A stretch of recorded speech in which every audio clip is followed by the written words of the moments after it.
nessa manhã feliz, saúdo a todos com a paz de nosso Senhor e Salvador Jesus Cristo. Amém? É um prazer muito grande para mim estar aqui nessa manhã uma vez mais para ministrar uma das lições da Escola Bíblica Dominical da classe adulto. Quero deixar aqui o meu abraço a todos os alunos, alguns mestres, sejam todos bem-vindos. Um abraço especial aos secretários da nossa EBD, presbítero Matheus Maninho e a irmã Jéssica Maninho, né, esposa do presbítero Matheus Maninho. Deus abençoe este casal, que tem sido muito importante para a diretoria da nossa igreja e também a coordenação pedagógica da nossa escola dominical. A nossa escola dominical ela é uma boa escola e os nossos secretários, Matheus e Jéssica, eles são também um dos que mais contribui para que essa escola dominical seja tão abençoada. Deus abençoe a vida de vocês, meus filhos. Meus irmãos, nessa manhã nós estaremos ministrando a lição de número 8, que tem o título As causas da desunião devem ser eliminadas. O textuário diz assim: ó quão bom e quão suave é que os irmãos vivam em união. Salmo 133, verso 1. Verdade prática diz assim: a união é uma força indispensável para a igreja. É um testemunho diante do mundo e um estímulo para o crescimento da obra de Deus.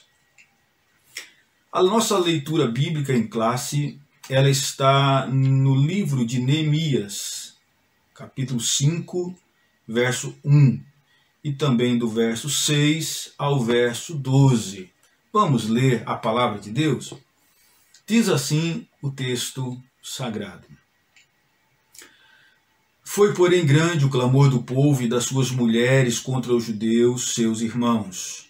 Ouvindo eu, pois, o seu clamor e essas palavras, muito me enfadei. Eu considerei comigo mesmo no meu coração. Depois pelejei com os nobres e com os magistrados e disse-lhes: usura tomais cada um de seu irmão. E ajuntei contra eles um grande ajuntamento. E disse-lhes: nós resgatamos os judeus, nossos irmãos, que foram vendidos a gente segundo nossas posses. E vós, outra vez, venderíeis vossos irmãos? Ou vender-se-iam a nós? Então se calaram e não acharam que responder. Disse mais: não é bom o que fazeis. Porventura não devis andar no temor do nosso Deus, por causa do opróbrio dos gentios, os nossos inimigos? Também eu, meus irmãos e meus moços, ajuro, lhes temos dado dinheiro e trigo. Deixemos este ganho. Restituí-lhes hoje, vos peço, as suas terras, as suas vinhas, os seus olivais e as suas casas, como também o 100º do dinheiro, do trigo, do mosto e do azeite que vós exigis deles. Então disseram: restituí-lhe-emos e nada procuraremos deles. Faremos assim como dizes.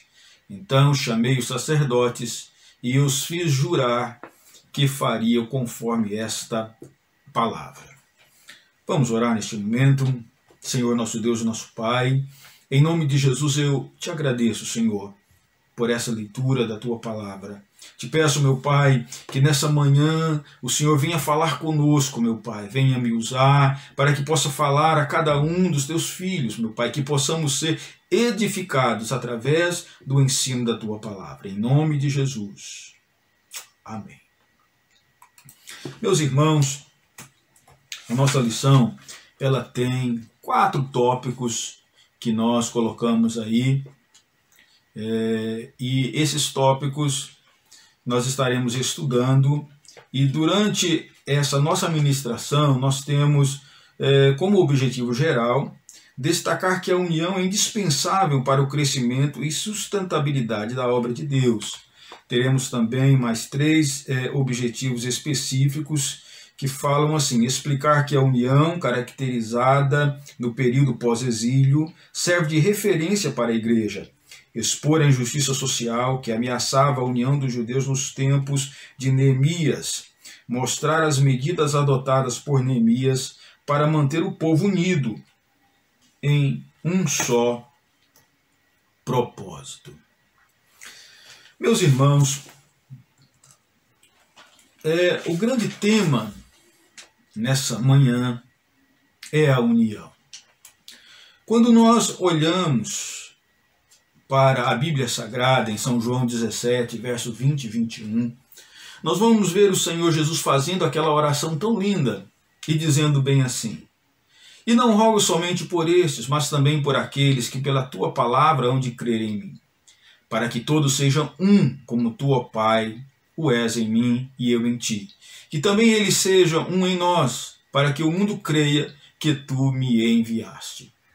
E eu vejo aqui, irmãos, algumas coisas importantes nesses dois versos. No verso 20, ele vai dizer assim, ó: mas também por aqueles que pela tua palavra hão de crer em mim. Então, nesta palavra, ele está falando de todos aqueles que iriam acreditar nele. Ele está falando da igreja, está falando de mim, está falando de você. Nós estamos inseridos nessa tão linda oração. E aí o Senhor vai dizer no verso 21, para que todos, a igreja, todos nós, em todas as épocas, sejamos um. E ele dá o exemplo da Trindade. E aí ele fala de propósito no final do verso 21. Para quê? Para que o mundo creia que tu me enviaste. O Senhor Jesus, na sua oração, ele está reconhecendo que a união seria o grande propulsor da igreja. O mundo olharia para a igreja, um corpo unido, e essa união proporcionaria que o evangelho fosse anunciado. Daí, irmãos, nesse início, nessa introdução, nós trazemos o pensamento de quão grande importância é a união para a igreja. Sem união não há avivamento. Sem união não há pregação do evangelho. Sem união não há salvação da alma. A união é algo muito importante no seio da igreja. E nessa manhã nós estaremos estudando nessa lição número 8, que nós devemos nos manter unidos até o arrebatamento da igreja. Amém? Então nós vamos agora para o nosso tópico número 1, que é um tópico muito lindo, que diz assim: a união caracterizava os judeus libertos do cativeiro. E aí vem a primeira pergunta: qual era a base desta união? A base dessa união, irmãos, era os grandes milagres, os grandes acontecimentos que eles juntos presenciaram. Eles estavam vivendo um momento muito lindo, um momento de milagre. Deus os trazia novamente para a terra. Eles chegam na terra, eles arrumam o altar, fazem festa a Deus. Aí eles constroem o templo, eles constroem os muros. Tudo isso através de união. E essa união fez com que eles fizessem grandes coisas. É verdade que houve lágrimas, é verdade que houve momentos difíceis, mas eles estavam juntos. Olha só, a Bíblia vai dizer, o comentarista vai dizer: todos eram do mesmo povo, todos serviam ao mesmo Deus, todos experimentaram o mesmo despertamento. Eles tinham uma história. Eles tinham uma história. Então, às vezes, você olha para a sua igreja, onde você congrega, e você olha para um, olha para outro, e você pensa: mas como que eu gosto tanto desse irmão? Né? Parece que, às vezes, você olha para um companheiro seu, e parece que ele é mais família sua do que um parente de sangue. Mas vocês viveram tantas coisas juntos, tantas lutas, mas quantas vitórias, né? Nós servimos ao mesmo Deus, somos um mesmo povo. Glória a Jesus. Aí o item 2 do tópico 1 vai dizer: esta união entre os judeus simboliza a união que deve haver na igreja de Deus. Então, da mesma forma que o povo experimentava aquele início de união, né, aquele despertamento, aquela coisa gostosa de construir algo juntos, assim deve ser também a igreja do Senhor. Nós somos uma grande família, irmãos. E é tão bom quando nós vemos a vitória do irmão. E às vezes nós choramos com a tristeza do irmão, e nós nos compadecemos, e nós dobramos os joelhos pela madrugada para orar pelo outro, interceder pelo outro, alguém que não é seu irmão carnal, mas alguém que você ama. Os laços da cruz nos unem, e nós nos consideramos como família. E daí, às vezes nós falamos a grande família ADM-DF, né? Assembleia de Deus de Missões do Distrito Federal. É assim que nós realmente nos sentimos. Nós somos uma grande família. Eu me lembro, eu congreguei muitos anos em Cuiabá, e eu me lembro quando eu me mudei para Campo Grande e fiquei 3 anos e meio. Quando eu saí de Cuiabá, eu chorava porque não queria ir para Campo Grande, mas Deus me mandara para lá. E as pessoas diziam: olha, Campo Grande é ruim, irmão Jean, o povo lá não é crente direito. Mas nós fomos para Campo Grande e foi uma bênção. Havia cristãos lá também, havia pessoas de Deus naquele lugar, e nós fomos grandemente abençoados. Quando tivemos que voltar para Cuiabá, nós choramos, deixamos muitos amigos. Quando fomos para Brasília, as pessoas diziam: Brasília é fria, as pessoas não têm amor, você vai sofrer em Brasília. Brasília foi e é inesquecível. Grandes amigos e pessoas que nós vamos levar para uma vida inteira. Então, irmãos, a igreja, ela vai muito além do que o grupo social, amigos que cresceram desde pequeno. A igreja é algo lindo no Brasil, no mundo. Onde você chegar, se tiver um crente, alguém que professa a fé em Jesus, você precisa se sentir bem. Nós somos uma grande família, como diz aqui o comentarista. E o comentarista vai falar sobre algumas bênçãos que nós podemos usufruir dessa união da igreja. Os crentes sentem apoio espiritual para a sua vida. Na igreja levamos as cargas uns dos outros. A união nos faz fortes. Uma igreja que vive em união tem um testemunho maravilhoso. Jesus disse que através dessa união o mundo conheceria que ele foi enviado por Deus. Então, a união da igreja, só a união, nós estarmos juntos, nos amando, já é uma grande pregação para o mundo.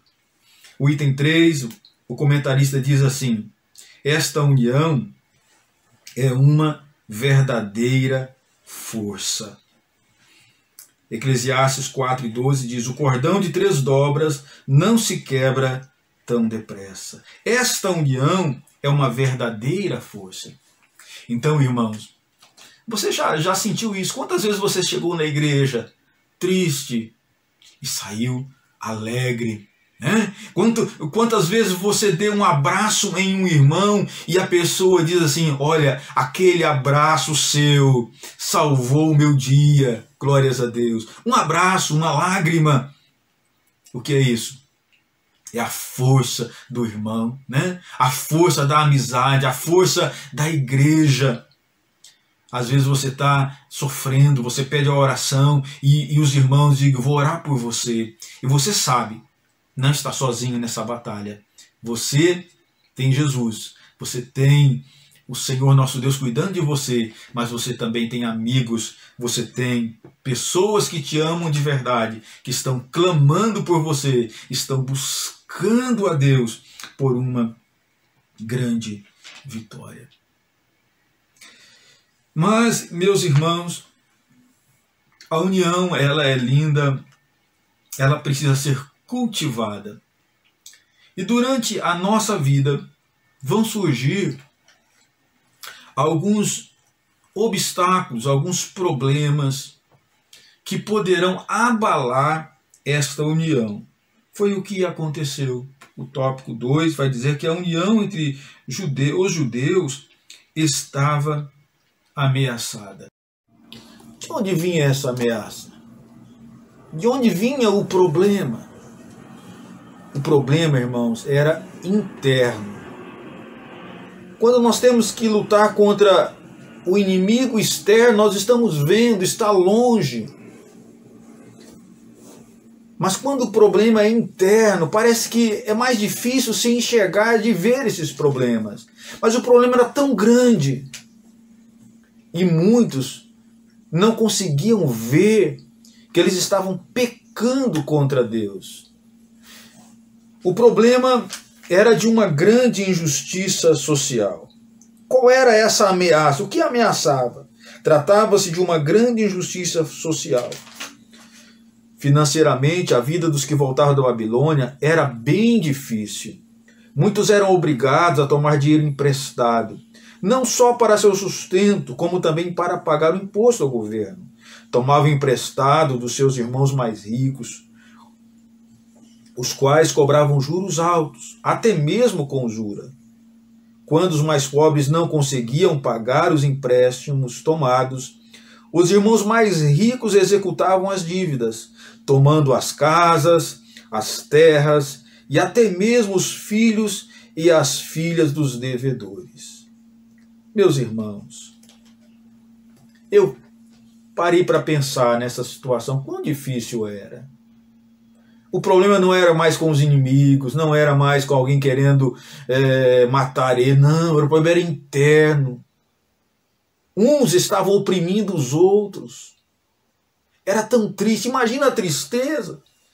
Você não conseguir pagar a sua dívida, de repente alguém vem pegar seu filho, sua filha, que tristeza. E quem fazia isso? Os irmãos. Todos se diziam servos de Deus. Todos estavam nos cultos, nas festas sagradas. Davam glória a Deus e aleluia. Ergueram o templo, ergueram os muros de Jerusalém. Estavam juntos lutando. E agora, uns estavam tirando as casas dos outros. Uns estavam pegando os filhos como escravos. Imagina a tristeza. Imagina quão grande tristeza era. O tópico 2 diz assim, subtópico 2 diz, como se explica esta grande injustiça? Letra A. Em primeiro lugar, era uma expressão de falta de amor. E o comentarista, ele coloca a palavra de Deus, lá em 1 Coríntios 8:12, que diz assim, quem peca contra o irmão, peca contra Cristo. Então, a grande causa ali era pecado. Era o pecado. A pessoa diz que ama a Deus, diz que é servo de Deus, bate no peito, posa de santa alma, mas não ama o irmão, ele está em pecado. A letra B diz, a atitude dos ricos era uma expressão de dureza contra seus irmãos. Eles queriam ficar ainda mais ricos às custas da miséria de seus irmãos. Aqui eu anotei duas palavras, injustiça e ganância. Eram pessoas gananciosas, eram pessoas injustas, eram pessoas, irmãos, que estavam se distanciando de Deus. A nação estava entrando por um caminho de desunião. Por quê? Porque já não estavam mais obedecendo a palavra de Deus. Irmãos, todas as vezes que nós nos afastarmos da palavra de Deus, nós vamos entrar pelo caminho da ganância, da injustiça. Porque quando nós nos afastamos dos preceitos de Deus, nós começamos a olhar para o nosso próprio umbigo, nós começamos a olhar para as coisas terrenas, começamos a pensar que a nossa pátria é aqui. A nossa pátria não é aqui. Nós somos chamados para sermos diferentes. Existe algo muito importante que é o pensamento de mordomia, que deve estar no meu coração e no seu coração. Como é importante, irmão, nós compreendermos que tudo que nós temos foi Deus quem nos deu. né? Não é porque nós temos olhos bonitos, não é porque nós somos inteligentes. Não! Deus nos deu para um propósito. Então, por isso que é importante, quando a gente pode, quando a gente tem e a gente pode contribuir para a obra de Deus. Quando nós podemos entregar nosso dízimo, dar uma oferta melhor, quando nós conseguimos ajudar o irmão, levar um sacolão, um arroz, e nós conseguimos fazer algo pelo nosso próximo. Percebeu como a gente fica feliz? Não é assim? Quando nós entregamos o nosso dízimo, a oferta, o coração fica feliz. Por quê? O Espírito Santo está dentro de nós. E nos diz, meu filho está fazendo a coisa certa, você é mordomo. Muitas pessoas, irmãos, não são mais abençoadas, sabe por quê? Não compreenderam o mistério da mordomia, não compreenderam que nós estamos de passagem nessa terra. Aquilo que Deus nos dá é para o bem da obra dele.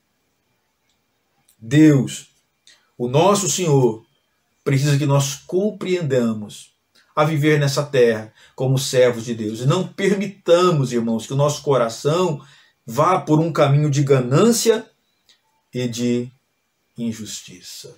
Deus tenha misericórdia das nossas vidas. O tópico 3 vai dizer assim: Neemias solucionou o problema. Eu acho isso muito lindo, porque o tópico ele é muito direto. Quem solucionou o problema? Neemias. Alguém precisava fazer alguma coisa. Alguém precisava fazer alguma coisa. Esse homem se perturbou, esse homem viu que era correto. Não, isso está errado, isso tem um negócio aqui que está errado. E agora ele vai agir. Ele vai agir. Ele era um líder que não fez vistas grossas, irmãos. Para Neemias estava tudo bem. Ele, inclusive, também tinha emprestado dinheiro. Mas ele, de repente, olhou e disse, olha, está errado. Que Deus nos dê líderes, irmãos, capazes de ver as coisas erradas e capazes de agir. Tem muito líder aí que sabe o que é o correto, mas não querem fazer o que é correto. A palavra de Deus, ela não é cumprida. É fácil falar, mas e agir? Se você tem um líder, se você tem um pastor que age, às vezes você não entende ele, mas ele às vezes até meio brabo, né? Mas ele age, ele fala a verdade. Então dê glória a Deus, dê aleluia. É mais fácil fazer vista grossa, sabia? É mais fácil concordar com eu e dizer, vai, se estrumbica, vá mesmo. Não. Mas quando tem um homem de Deus, homem sério, que não são a maioria, então o nome do Senhor é glorificado. Neemias, irmãos, ele sabia que precisava enfrentar os problemas internos.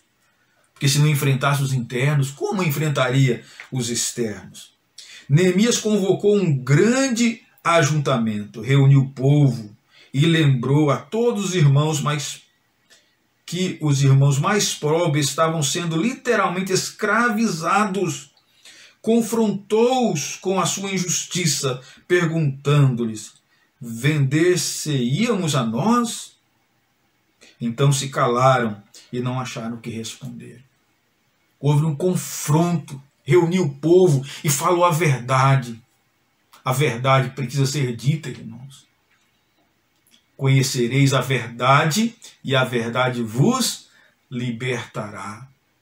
Oh, irmãos, quando eu leio isso aqui, eu fico feliz, porque era um homem comprometido com as verdades da palavra de Deus. Então Neemias confrontou eles, olha, não é assim que a lei de Moisés ensina, vocês estão errados.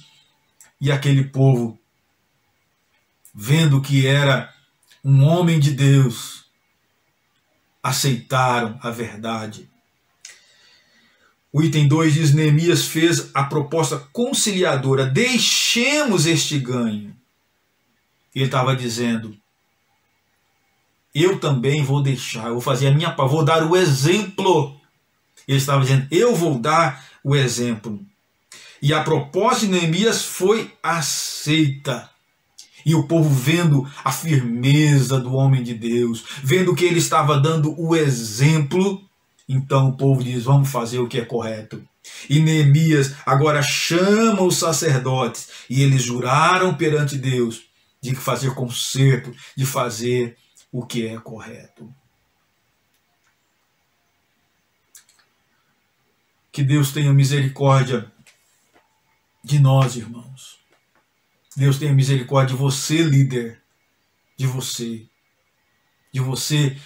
pai de família, líder na sua casa, de você, mãe. Sempre fale a verdade. Sempre seja disposta a se colocar como homem de Deus, como mulher de Deus, para enxergar o que é correto de se fazer.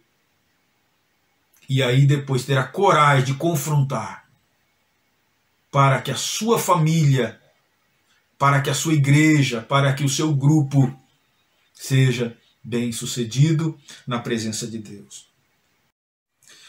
Meus irmãos, então nós chegamos agora no tópico 4, o último da nossa lição. No tópico 1, nós vamos ver que ele fala sobre que a união era grande no meio do povo de Deus. Era uma união porque eles serviam ao mesmo Deus, por estavam juntos, passaram por tribulações, é verdade, mas muitas vitórias eles viveram.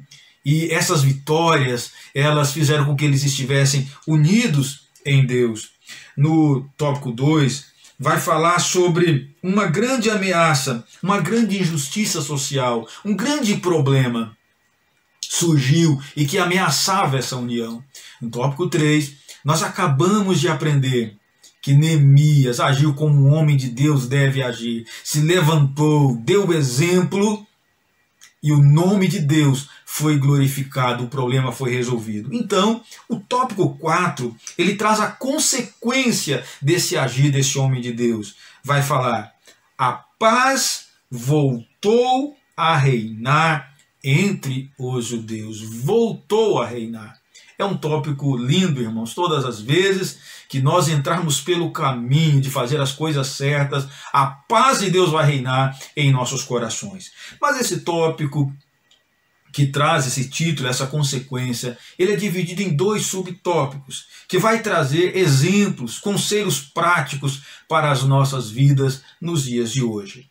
O subtópico 1 diz assim: surgindo um problema entre os irmãos, deve logo ser tratado com muita diligência. Quando um líder do povo for ignorante, desinteressado ou negligente, o resultado poderá vir a ser uma contaminação grave. Então aqui o comentarista chama a nossa atenção que os problemas, quando surgirem no meio da igreja, quando surgirem no meio das nossas famílias, precisa ser tratado. Precisa ser resolvido. E aqui eu convoco você a que nós oremos por nossos líderes. Líderes que têm que tomar decisões tão difíceis. Muitas vezes não são compreendidas essas tomadas de decisão, mas precisam ser tomadas, precisa haver coragem para que as decisões sejam tomadas. E eu convoco você também, você pai, você sacerdote do lar, você mãe, você também precisa tomar decisões na sua casa. Chega um momento, irmãos, que nós precisamos fazer o que é correto. Chega de passar a mão na cabecinha, não, precisamos fazer o que é correto. O grande problema é que às vezes nós sabemos o que fazer, entendemos, mas às vezes fazemos da forma errada. Às vezes fazemos da forma errada. Será que o tom da voz é o correto? Será que o dia para se falar é hoje ou é amanhã? Será como que deve ser? Devemos falar no meio das pessoas ou em particular?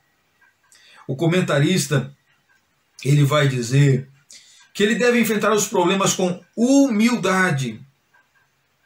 Aí ele vai dizer, segundo, com imparcialidade. Como é lindo, né, ver um líder imparcial. Como é lindo ver um pai imparcial. É muito bom.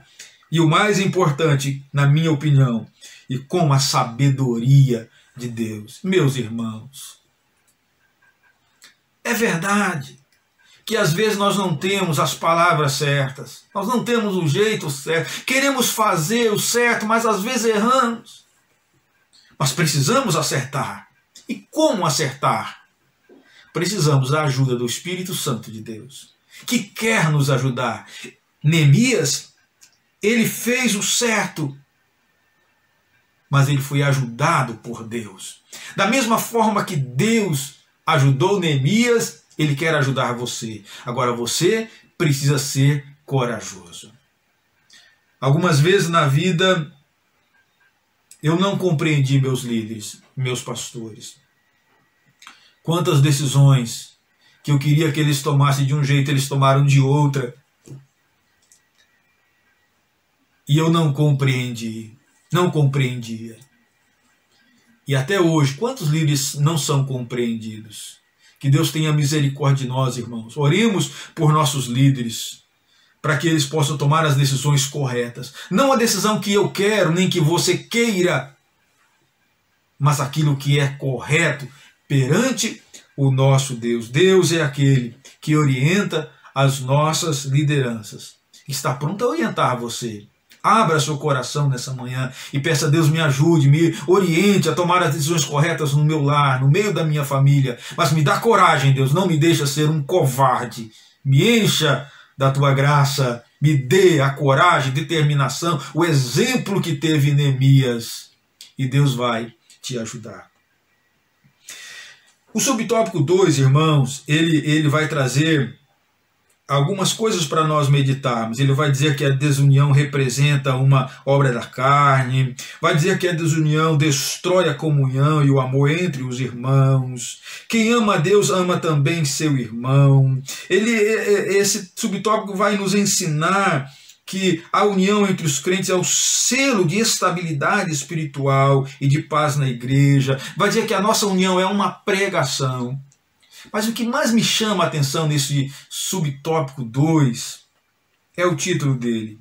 Diz assim: problemas relacionais devem ser tratados carinhosamente. E coloca um verso, Mateus 5,9. Bem-aventurados os pacificadores. Eu me lembro de uma vez, quando eu fui tratar com a minha filha Camila, primogênita, e ela estava na pré-adolescência. E eu não tinha o jeito ainda, eu sabia o que era correto a se falar, mas eu não tinha o jeito. E eu estava criando uma barreira com a minha filha, eu não conseguia me comunicar corretamente. E as minhas palavras não entravam no seu coração. E eu sentia que estava perdendo a minha filha. Então eu fui buscar a ajuda de Deus. Problemas relacionais devem ser tratados carinhosamente. E Deus falou isso comigo. Meu servo, não é assim.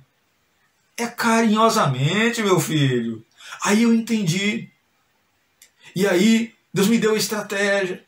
Um dia chamei ela, pedi para ela deitar no sofá ou no banco, não me lembro direito.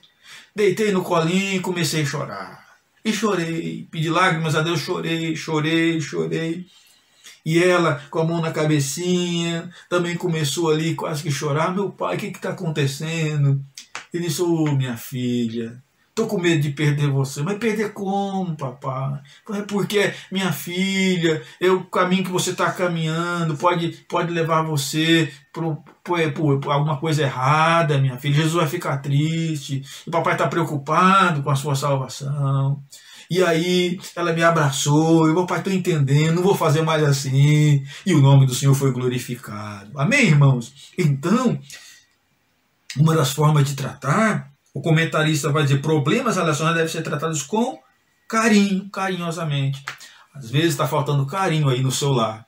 Está faltando carinho de você para com o seu filho, com a sua filha, para com a sua esposa, para com o seu esposo, para com o seu pastor, sua pastora, né?